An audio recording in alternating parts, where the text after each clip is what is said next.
Alrighty, so hi everybody, it's Jenn from McCreath. I don't know why this camera's always on this. There we go. Let's try again. Hi everybody, it's Jenn from McCreath, December 31st, 2022. The best thing about having a birthday on the weekend is you get to sleep in and you can put the coffee pot on and just relax and enjoy your morning. Except when you sleep in till almost noon. So yeah, Happy New Year, I guess. 2022, not a great year for Jennifer McCreath, but it's better than 2021, better than 2020, better than 2019. I see a pattern here. So, I'm kind of like the Detroit Lions. We have a lot of losses, and it's getting late into the season, but we're starting to put together a bit of a win streak. So, I'm optimistic about 2023, and I'm not expecting to win the Super Bowl or anything like that, but I think next year might actually be a good year, and it's been a long time coming. Something I don't know if people realized, the day I was born, of course that would be December 31st, 1973, one of my favorite rock bands made their official debut. You might have heard of them. Their name is Kiss. Google it, December 31st, 1973, Kiss concert, New York City. There were 4 or 5 bands on the bill, and Kiss was at the very bottom. And there's a terrible bootleg out there. They played like 6 songs. That's what the opening acts got. They got 30 minutes. But I think it's pretty cool to be able to say I'm essentially the same age as the band. Now, they did have informal gigs prior to this, so not totally the official start, I guess, of the band, but yeah, I think it's just pretty cool. And I'm going to share another interesting birthday memory. December 31st, 1999. Millennium. Remember all that talk about the clocks and the computers exploding when we hit the year 2000? I went to a concert on that day in Detroit, Michigan, of all places. It's actually Pontiac, Michigan, in the famous Pontiac Silverdome. Probably one of my best birthday memories. 85,000 people jammed into the Pontiac Silverdome to see, well, the headliner was Metallica. And guess what? They actually played a Kiss song during their set. Detroit Rock City, of course, a tribute to the city of Detroit. So yeah, Metallica was there.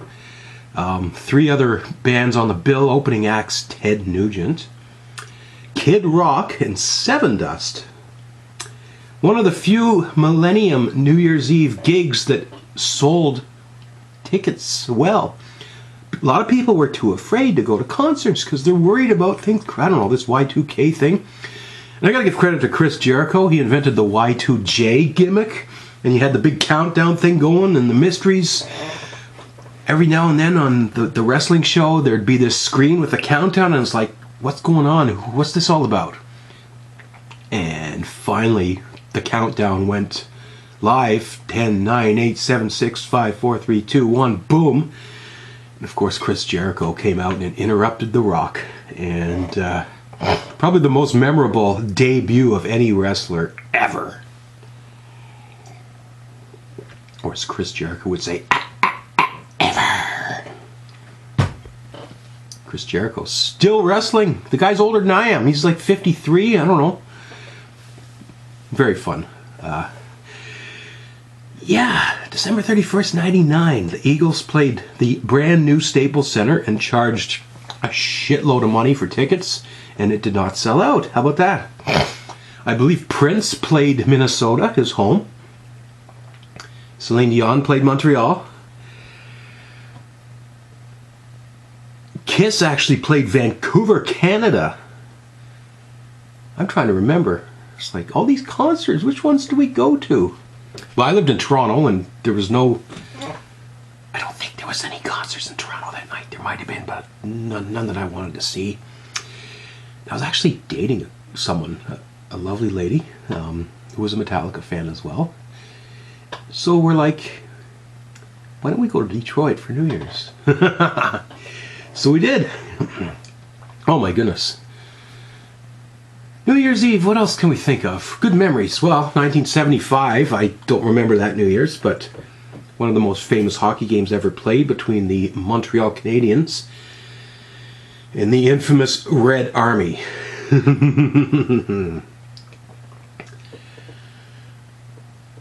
Any other good memories? 93. Toronto City Hall used to always do a big bash, and I finally went down that year to see what it was all about. Freezing cold. Thousands of people jammed into this mosh pit area to see local bands that you've never heard of play a few songs, and some idiot counting down the 10, 9, 8, 7, 6. So we did that.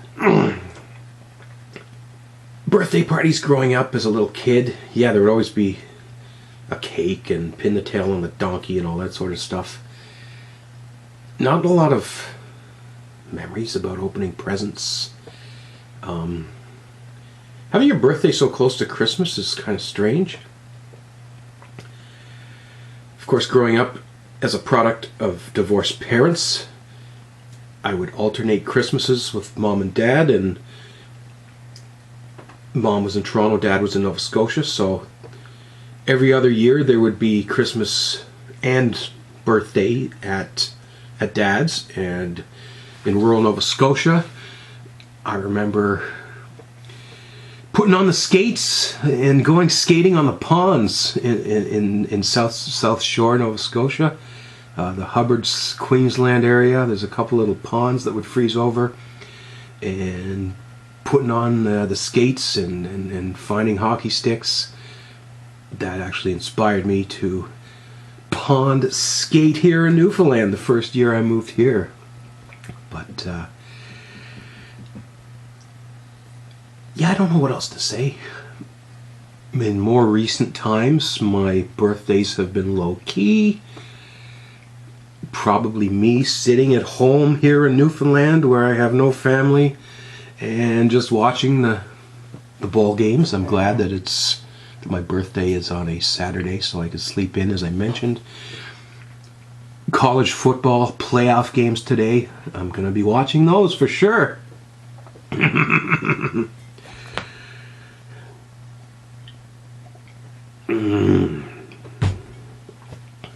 Shout out to my birthday twins, born on December 31st.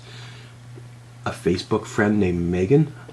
I don't even know where she's to these days. I haven't seen her or talked to her for years. But hi, Megan. She actually reached out to me here in Newfoundland and wanted to interview me for a university, some sort of a project she was doing on diversity.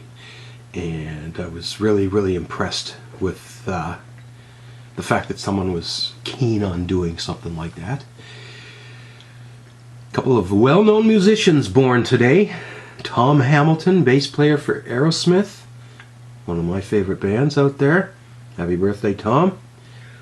I don't think he's 49. I think he's a little older. Of course, one of Canada's greatest musicians is 75 today, out in Winnipeg, Manitoba. Singer, songwriter, piano player, the ultimate bad boy, Burton Cummings. Happy birthday, Burton. I guess we gotta mention that today is actually a sad day. We've seen... What's that? They say death comes in threes, but there's been a lot of people dying this week. Yesterday, today, Canadian singer-songwriter Ian Tyson, well-known journalist Barbara Walters died, I think, last night. And Pope Benedict. I'm not a big fan necessarily of the Vatican and what they try to preach, especially a lot of their anti-LGBT rhetoric, but I think this Benedict individual did a lot of good things for the world at the same time, so I understand a lot of people are sad that he's passed on today, so worth a quick mention, I suppose, today. And yes,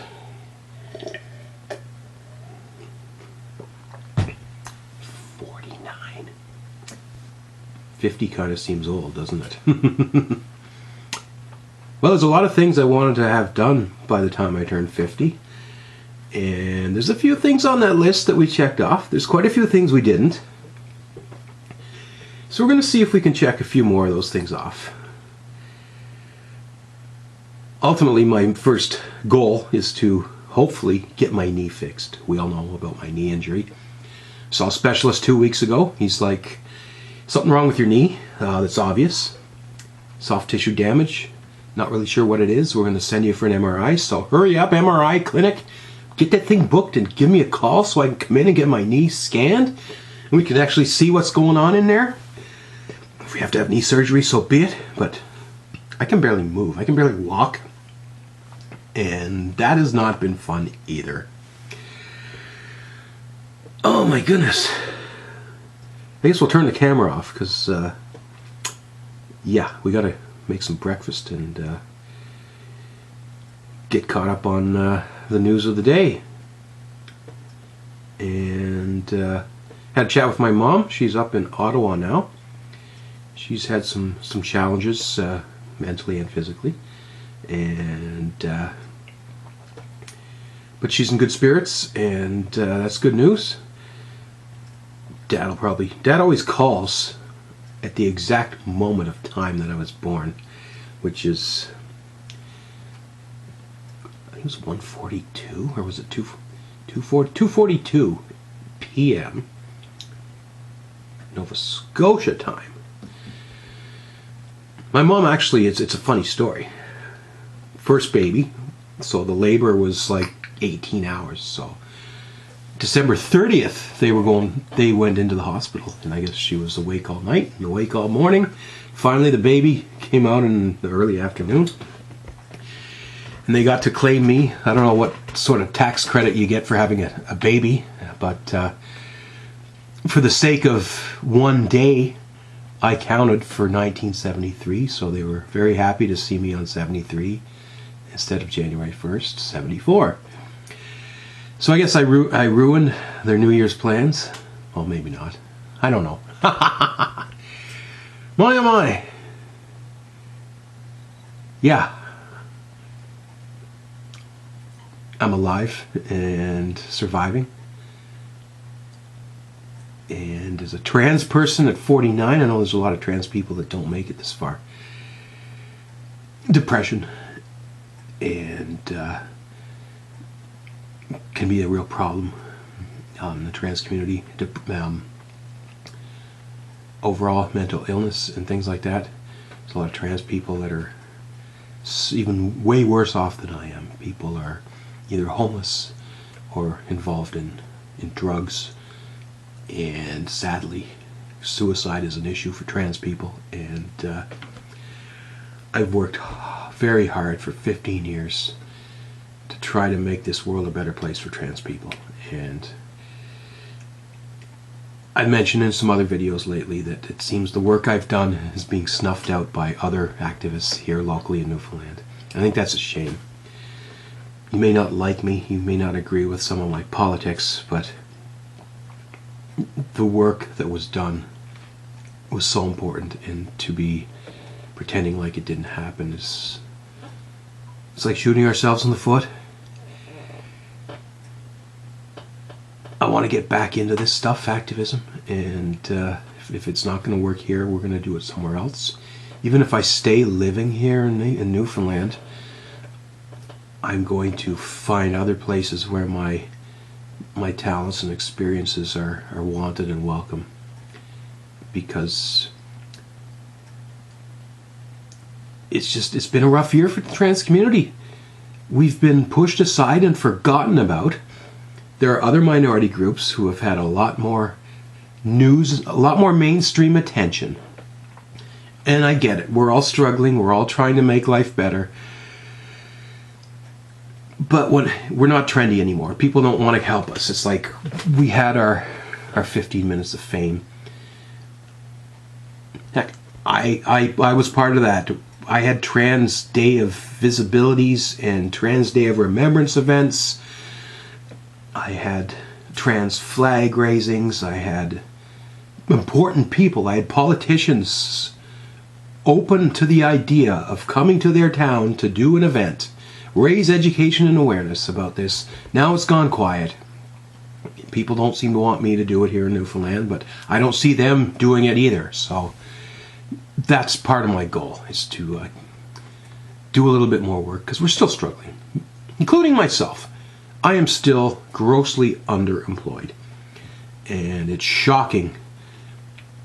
I guess I had too much faith in myself. I figured that I knew it was going to be tough coming out as trans and going through all this. You're going to lose some family, you're going to lose some friends, you're going to lose your job. But I'm like, yeah, that'll happen, but I can overcome that, and we'll climb back up to the top of the mountain. And the climb back up has just been so tough. And there's been roadblocks that I never thought would be there. People who I thought would be my allies have turned into my enemies, and that is really unfortunate. I might as well call it out for what it is. LGBTQ 2 plus A B C D E F G, whatever you want. This thing keeps growing and growing and growing, and that's actually a problem, because the more alphabet letters you throw into this, the less attention gets put on that T, and the issues are completely different, to the point where trans people are being forgotten about, and we're still not getting access to equality, whether it's healthcare, human rights, employment, housing, physical safety. Trans people are still getting assaulted, and it's just, yeah. I hope it doesn't sound selfish, but my focus is going to be getting the T back on this map, and also getting the T away from the grasp of people who shouldn't be using it or speaking for it.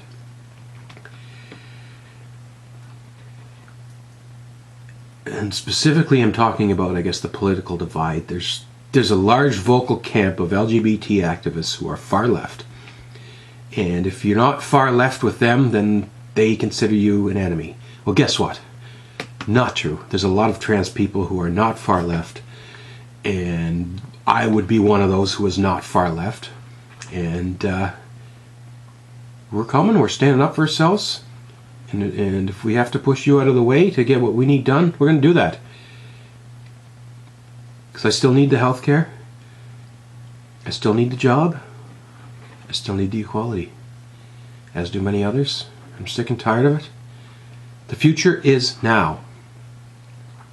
Can't wait any longer. We've got to make things happen. And that's what 2023 is going to be all about. It's going to be the year of Jennifer McCreath. Anyways, have a great day, everyone. For those of you reaching out on social media, email, telephone, great to hear from people. Birthdays sometimes get forgotten over the holidays, but it is what it is. Gotta look right at the camera now. I'm always looking at the screen instead of the camera. Happy New Year.